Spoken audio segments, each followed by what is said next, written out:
Asia cup ഫൈനലിൽ ഇന്ത്യയുടെ എതിരാളികളെ ഉടനറിയാം. നിർണായക മത്സരത്തിൽ പാകിസ്ഥാനെതിരെ ബംഗ്ലാദേശിനെ ബാറ്റിംഗ് തകർച്ച.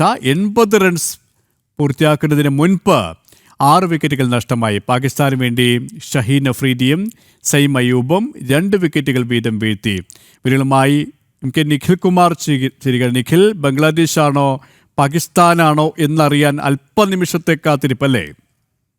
തീർച്ചയായും കെ പി, അതായത് ഇരുവരും തമ്മിലുള്ള ഒരു പോരാട്ടം, ഫൈനലിൽ ഇന്ത്യയുടെ എതിരാളി ആര് എന്നുള്ളത് ഇനി മിനിറ്റുകൾക്കകം തന്നെ എന്തായാലും അറിയാൻ സാധിക്കും.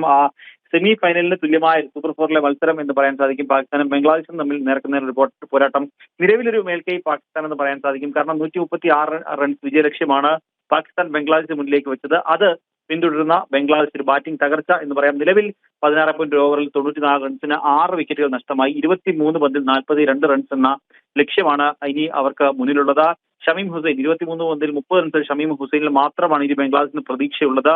ബാക്കി മുൻനിര വിക്കറ്റുകളെല്ലാം ബംഗ്ലാദേശ് കൃത്യമായി ഇടവേളകളിൽ നഷ്ടമായി എന്നുള്ളതാണ്. ഒപ്പം ഷഹീൻ അഫ്രീദിയും സൈം അയ്യൂബും 2 വിക്കറ്റുകൾ വീഴ്ത്തി. ഹാരിസ് റൌഫും മുഹമ്മദ് നവാസും ഓരോ വിക്കറ്റുകൾ വീതമാണ് എന്തായാലും വീഴ്ത്തിയിട്ടുള്ളത്. ഇനി കുറച്ച് മിനിറ്റുകൾക്കകം തന്നെ എന്തായാലും ഫൈനലിലെ ഇന്ത്യയുടെ എതിരാളികളെ അറിയാൻ സാധിക്കും. ഒപ്പം ഇന്ത്യക്കാണെങ്കിൽ സൂപ്പർ ഫോറിലെ ഒരു മത്സരം കൂടി അവശേഷിക്കുന്നുണ്ട്. അത് നാളെയാണ്. അത് ശ്രീലങ്കയാണ് ഇന്ത്യയുടെ എതിരാളി. K P.